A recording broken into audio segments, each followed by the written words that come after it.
Surprise! I'm live. Alright, let me close a few things on my laptop.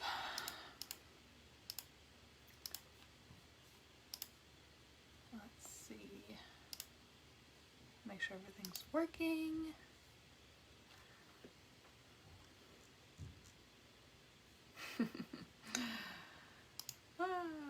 Welcome!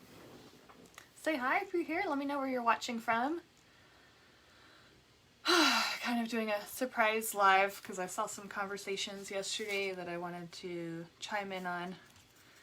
And it's something that comes up pretty often, so I thought I would go ahead and discuss it a little bit more. Let's see.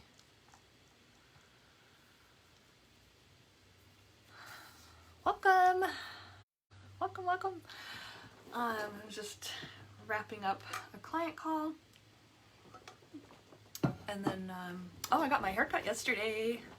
Hi from LA. Awesome. Welcome. Hi, Jessica.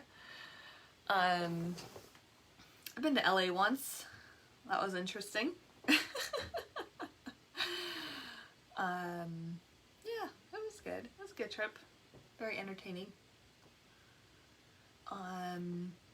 Anyways, this is a fun topic. I'm excited to dive in.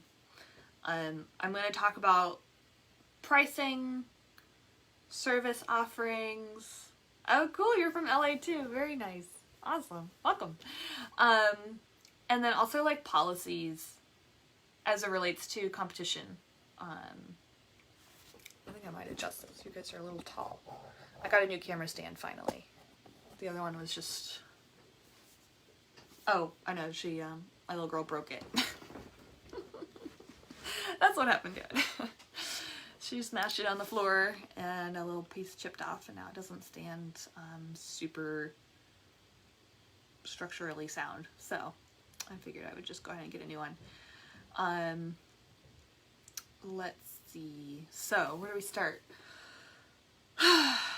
Everybody's always worried about their competition. In reality it doesn't matter what anybody else is doing. That's the short end of it. It's your business, and you can run it however you want to. You don't have to look at how other people are doing their business, and actually it's probably detrimental to do that, because just because somebody else is doing it one way, whether that's their pricing, their services, and how they structure it, and their policies, no matter what they're doing, it doesn't mean it's the right way. It doesn't mean it makes sense for you to do it. It doesn't mean it's, in integrity with how you want to run your business ideally. And oftentimes, especially when it comes to pricing, it prevents people from earning more. They limit themselves just because they think they should. Or they have to offer certain kinds of services because they think they should, that all dog trainers should offer this kind of service, when that's not true. You don't, it drives me crazy. You don't have to do anything you don't want to do. You don't have to do anything that isn't fun for you. If you don't enjoy classes, don't run classes. If you don't enjoy just private lessons, then don't run private lessons. I don't know what to tell you. Just do what feels in alignment and integrity with what you want to do, with what kind of excites you every day, with whatever makes you feel good, because in the end, that's really what matters. You can't be doing things in your business that you don't really enjoy. That's how you're going to burn out and get frustrated and kind of spiral downwards. You're going to attract clients that annoy you. You're going to attract clients that are not fun to work with. So it's kind of like a downward spiral if you start from that direction, from starting at what your competition is doing. I think that, I think back to when I was first starting out, it's an easy place to start, is to look at what everybody else is doing in order to have a starting point. But I feel like it's almost better to look at people outside of the industry and look at how they're running their businesses than looking at what people within your industry are doing. I think that it's much more helpful to do that, because a lot of times you can look at other industries and implement what they're doing into your business as a trainer. And that's a lot of fun. It's a great way to be different. It's a great way to really like differentiate yourself, and yeah, just be different. You don't have to do anything that you don't want to do. Welcome, guys. If you're here, say hi. Oh, thanks, Bailey. You cracked me up. I'll take it. I'll take it. I'm brilliant. I should take a compliment, right? So, prices. Where was a comment yesterday that just like, ooh, made me not happy. I should have bookmarked it. There's that conversation. It was something along the lines of the other trainers in my area are so cheap, are really, you know, offering like low prices, services that, you know, I just can't offer anything more expensive.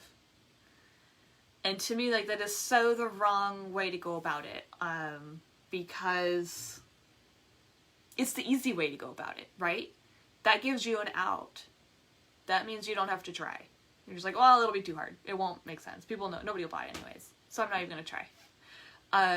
So first of all, it's the easy way to go about it. And then second of all, like, I don't know about you, but like all clients are different.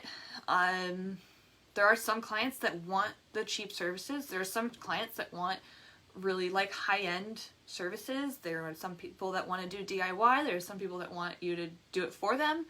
Like, there's so many different ways to serve people. And to just say that you are going to serve everybody in the exact same way that your competitor is doing is also not right, right? So, when you look at your competitors, which are really just constantly struggle with how to price, yeah. I feel like I put out a blog post earlier this week about it, so definitely check out the blog, themoderndogtrainer.net/blog. I talk about it all the time. I know I've had other Facebook Lives about pricing as well, but this is really as it relates to competition, and not letting your competition set your prices, because you're not serving the exact same people. You're not providing services in the exact same way. You're not the same human beings, so working with you is going to be different than working with somebody else. You know, personality-wise, services-wise, like the way in which you deliver the same services is different. Not every trainer, there are no two trainers alike, like we know this. Even if you've got two trainers that each offer, you know, 3 private lessons, if there was one client that took the same service from 2 different trainers, it's going to be a different experience. They're going to learn differently, they're going to teach differently, they're going to have different skill sets, communication styles. Like, there's so many variables. You just can't compare yourself to what somebody else is doing unless you want to take the easy way out and just have somebody else set your prices, in which case you're not going to earn very much, and it's not going to allow you to grow as a business owner. You're going to get stuck, and you're eventually going to run out of time, and you won't be able to make any more money when you run out of time, because you won't have any more time to spend on training. So hopefully that helps when it comes to really differentiating your services or your prices. The other part is your services. Like I kind of am hinting at, people, there can be 2 trainers offering this exact same class or the exact same private lessons, you know, on paper, but the experience that the client is going to go through is going to be very different. The things that the trainer is going to teach is going to be different. There's not really yet a cookie cutter approach to training, especially, you know, when we're not talking about franchises. When you're talking about, you know, being a self-owned trainer business, there's not a cookie cutter approach. Even, you know, for all kinds of stuff, right? I'm trying to think. There are no two trainers that are going to provide the exact same customer experience. And so it does not make sense to let somebody else decide how you should run your business just because you don't want to take the time to think about it for yourself. So that's why, it kind of leads me back to, you hear me talking about it a lot, is finding that ideal client that you want to work with and really pinpointing what their needs are and coming up with something that is going to be exciting to them, that they won't be able to find anywhere else with any other trainer. Beyond just liking you as a human being and wanting to work with you because they like you and trust you, the way in which you design your services can be a really great way to differentiate yourself. And that's some of the stuff I teach in a lot of my courses. Policies. This is another one where I see a lot of trainers like looking at what other people are doing as far as policies. The reality is that the policy can be whatever you want it to be. You just have to have the audacity to set it in stone, put it on paper, articulate it to clients, and set those boundaries. So whether you want to charge up front or later on, whether you have a cancellation policy or a refund policy, it's whatever you want it to be. And also, I always want to remind you guys to think about the customer's experience. So I like to give customers the benefit of the doubt, but there is a limit to that. And so it's really important to articulate those expectations ahead of time. But ultimately, the policies themselves, it's whatever you want them to be. I have, policies that I like for myself based off of what I want to tolerate, and what I want out of that client relationship. But you may be different. Some things may not jive well with you. Some things you may want to run differently within your business, and that's totally up to you. It's your business. And so you want to make sure that whatever you're putting out there is done with intention, and you're thinking about why you're doing it. And again, the answer shouldn't be because that's what my competition does. There's no right or wrong answer. Unfortunately, we're not in school anymore.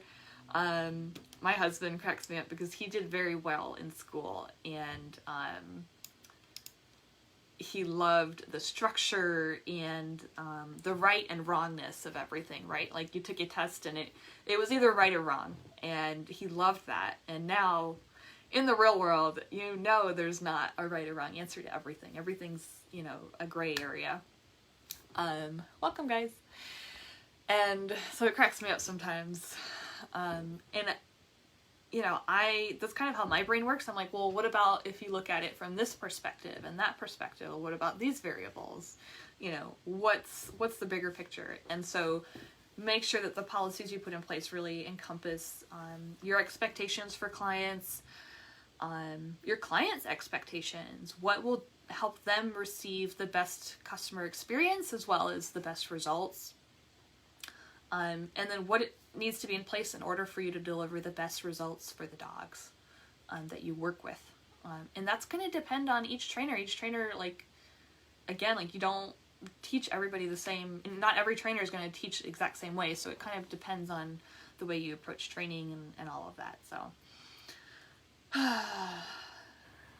the point being to make sure you're intentional and you think things through for yourself, instead of just copying what other trainers are doing, because the reality is that those people are probably just copying somebody else and they copied somebody else. So there is no right answer. It is whatever you want it to be, and make sure that you're considering that when you're developing all of that stuff, your pricing, your service structure, and your policies. Yeah, and then yesterday I also talked about are you giving away too much information for free? This is one of my posts that I put out yesterday, because it got me thinking based off of the live I think I did on Wednesday, and then I was going back through my notes and I noticed a note that I made to myself when I saw it, is I have this cookbook in my kitchen by fairly well-known baker, I guess, in New York City. And apparently she makes really great cookies, chocolate chip cookies, and she gave away the recipe in her cookbook. That's literally giving away the secret sauce, right? Anybody can go in then and replicate her cookies for themselves. And so, like, why would she do that if she was so, if that was her secret sauce, basically? And the reality is that there are people that are still going to want to buy them directly from her. They want the convenience of having her make the food for them. So same with clients, right? They want the convenience of you teaching them directly what they need to do, when they need to do it. In addition to, like, if you offer board and trains, like, they want you to do it for them. So there's that convenience factor. She also is looking for more notoriety. So she wanted to increase her reputation and become more well-known so that tourists and more business would come to her in the long term. So she's building that reputation up for herself. Same with you.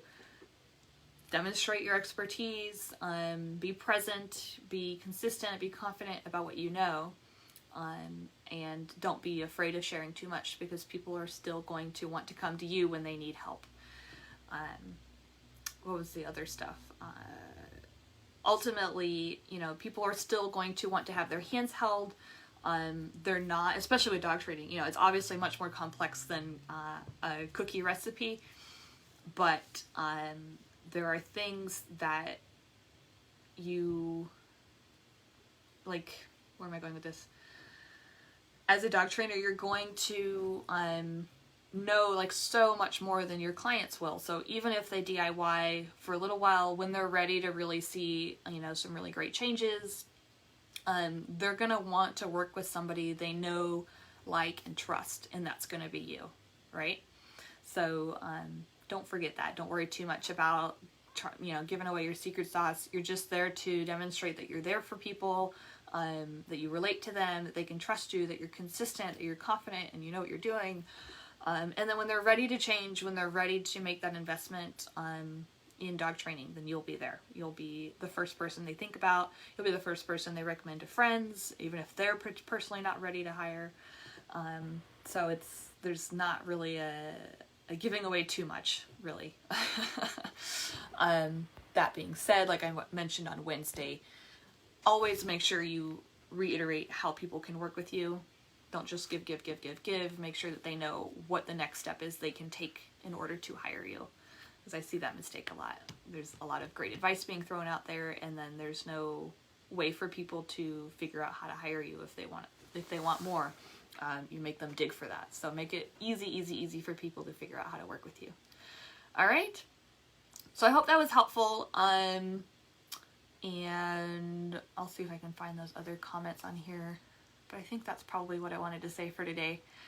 Paul